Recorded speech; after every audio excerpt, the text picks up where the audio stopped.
Halo para pecinta preman pensiun di seluruh penjuru muka bumi. Enggak terasa puasa lagi ya Lur ya.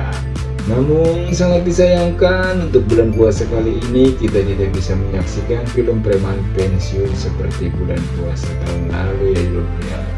Karena sutradara menggarap film lain untuk acara bulan puasa nanti. Dan untuk mengobati rasa rindu kalian, kami mencoba membuat cerita lanjutan preman pensiun nih Lur. Tentunya dengan versi kami sendiri ya Lur ya. Jadi mohon maaf jika jalan cerita ataupun editing videonya kurang berkenan ya Lur. Oke, langsung saja check it out.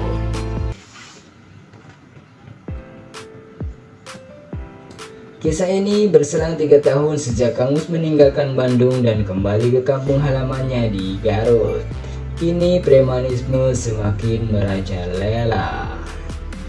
Willy dan kawan-kawan sudah tidak lagi mengelola terminal karena mereka harus tersingkirkan oleh preman-preman baru yang bernaung di bawah kekuasaan seorang pejabat yang sangat licik Milan Rianuria.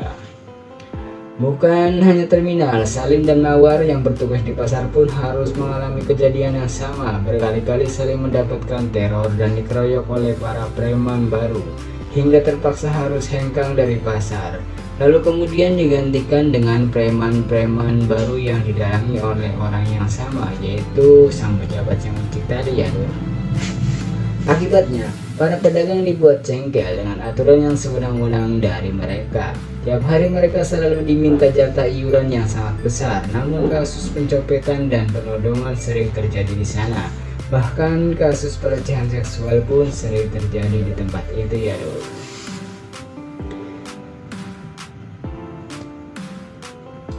Di tempat lain, Cecep yang sendirian mengurus pabrik kecimpring harus mengalami kesulitan karena kecimpring Kang Mus disabotase di pasar-pasar Telur. Apalagi saat ini di samping Cecep tidak ada Bang Murad ataupun Kang Ujang karena mereka berdua sudah sibuk dengan urusannya masing-masing. Dan begitu juga dengan teman-teman yang lainnya juga. Akhirnya terpaksa Cecep harus meminta Kang Mus untuk kembali ke Bandung untuk memperbaiki bisnis kecimpringnya lagi. Karena saat itu pabrik kecimpring Kang Mus sudah terancam bangkrut ya Lur. Kang Mus yang belum sempat menyelesaikan pembangunan masjid di kampungnya akhirnya galau, keder harus berbuat apa jika sudah tidak ada pemasukan dari usaha kecimpringnya itu, apalagi pembangunan masjidnya masih baru separuh nih Lur, dan harus butuh dana besar untuk menyelesaikannya.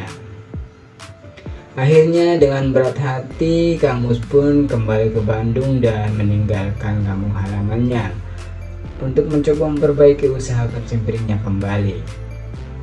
Namun nihil, setelah beberapa kali yang mencoba pemasaran di pasar-pasar yang lainnya, hasilnya pun tetap sama, tidak ada yang mau menerima kecimpringnya Kang Mus ya Lur. Menghadapi semua itu, Kang Mus pun masih terus mencoba untuk selalu sabar dan terus berusaha memperjuangkan bisnis kecimpringnya itu. Namun berita tentang premanisme semakin menjadi-jadi nih Lur.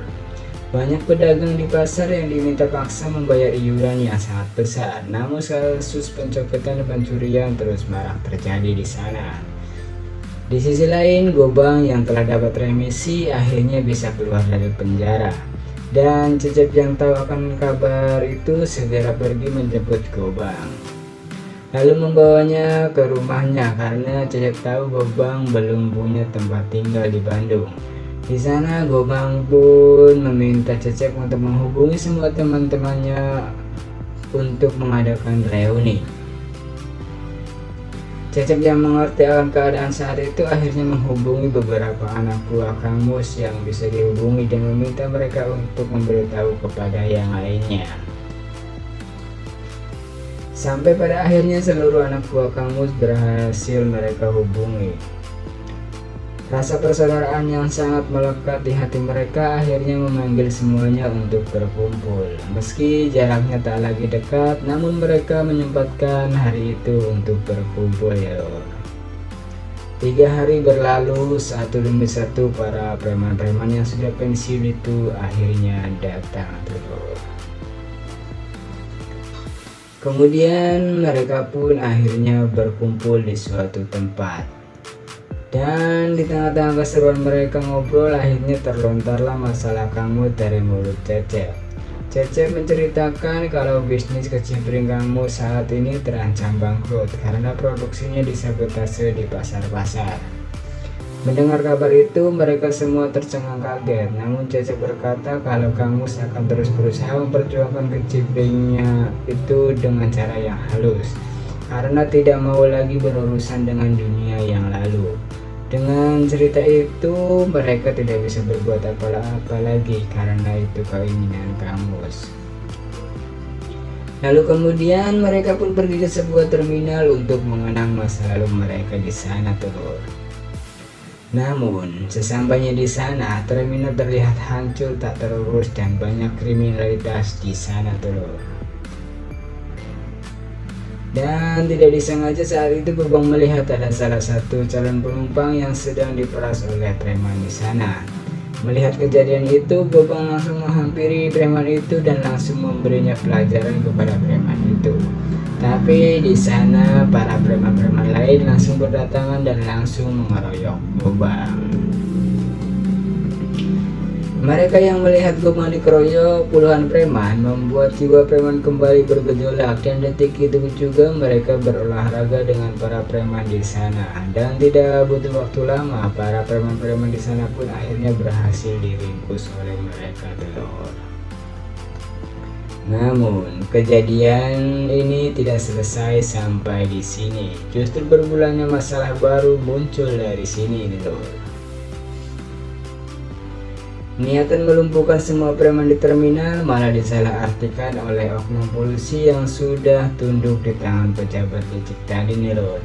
Akhirnya membuat Gobang, Cecep dan kawan-kawan harus terperangkap dalam masalah baru di sana.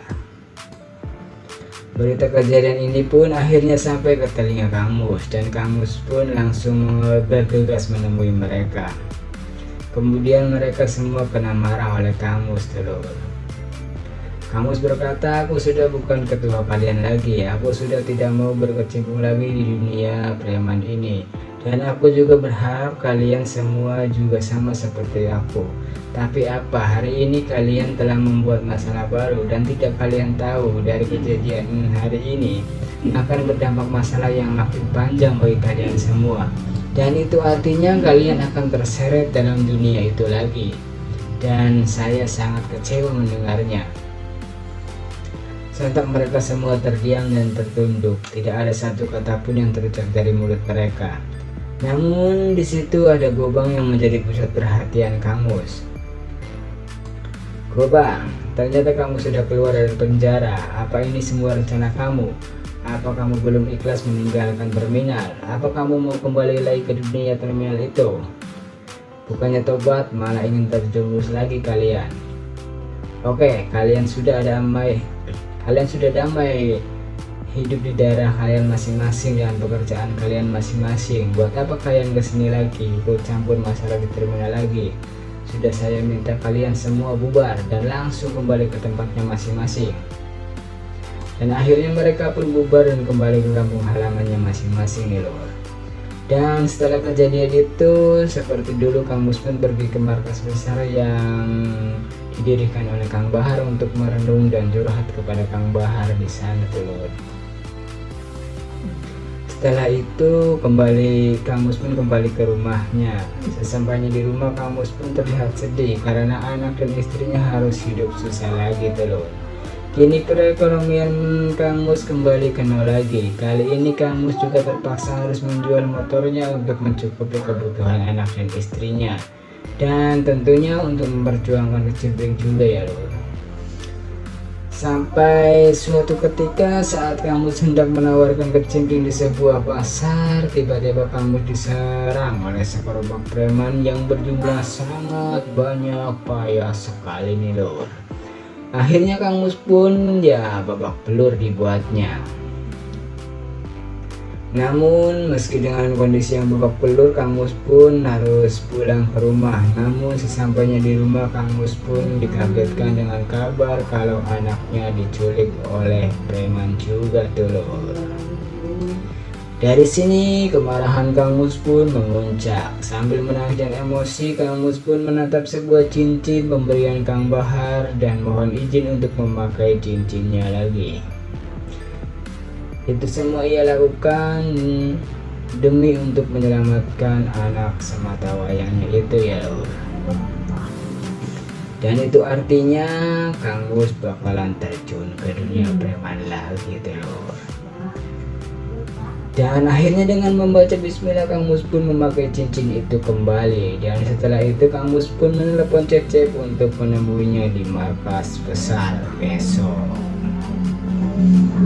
Cecep pun kaget karena setelah sekian lama Kang Mus tidak pernah mengajak bertemu di markas besar. Kenapa hari ini ia mengajaknya ketemu di sana? Cecep pun panik dengan sejuta pertanyaan penuh dengan kebingungan. Dan karena merasa takut dan bingung, akhirnya Cecep pun menanyakan dan meminta pendapat pada teman-temannya. Dan dari kejadian itu akhirnya terkoneksilah seluruh anak buah Kang Mus dari satu dan yang lainnya, sampai semuanya mendapat kabar tentang itu semua. Namun di antara mereka tidak ada yang tahu apa yang akan dibicarakan Kang Mus di markas besar dengan Cecep. Tapi sepengetahuan mereka, kalau mereka berkumpul di markas besar berarti itu ada sesuatu yang sangat gawat. Sampai pada suatu ketika Kang Ujang yang saat itu sudah ada di kampung halamannya kembali akhirnya menerima telepon dari Sukanta kalau anak Kang Mus diculik oleh preman, dan Kang Mus pun juga babak belur dikoyok oleh preman di pasar ya. Mendengar hal ini, Kang Ujang langsung menelepon semua anak buah Kang Mus, karena memang sejak saat reuni saat itu masing-masing dari mereka memberi nomor teleponnya satu dan yang lainnya, hingga dengan mudahnya Kang Ujang pun bisa menghubungi mereka semua. Lalu kemudian bergegas pamit kepada istrinya untuk menemui Kang Mus. Dan satu demi satu anak buah Kang Mus pun menutup usahanya sementara demi untuk membantu menyelamatkan anaknya Kang Mus. Seperti mendapat tugas darurat, mereka semua pun bergegas pergi dengan style pakaian premannya masing-masing. Dan cerita ini pun bersambung. Oke, buat teman-teman seluruh semua yang suka, yang doyan akan cerita ini, jangan lupa klik like, komen, dan subscribe, dan juga share ke media sosial kalian ya lur, agar kami bisa terus membuat sambungan-sambungan cerita ini lagi ya lor. Oke, terima kasih sudah menyimak. Wassalamualaikum warahmatullahi wabarakatuh. Salam olahraga.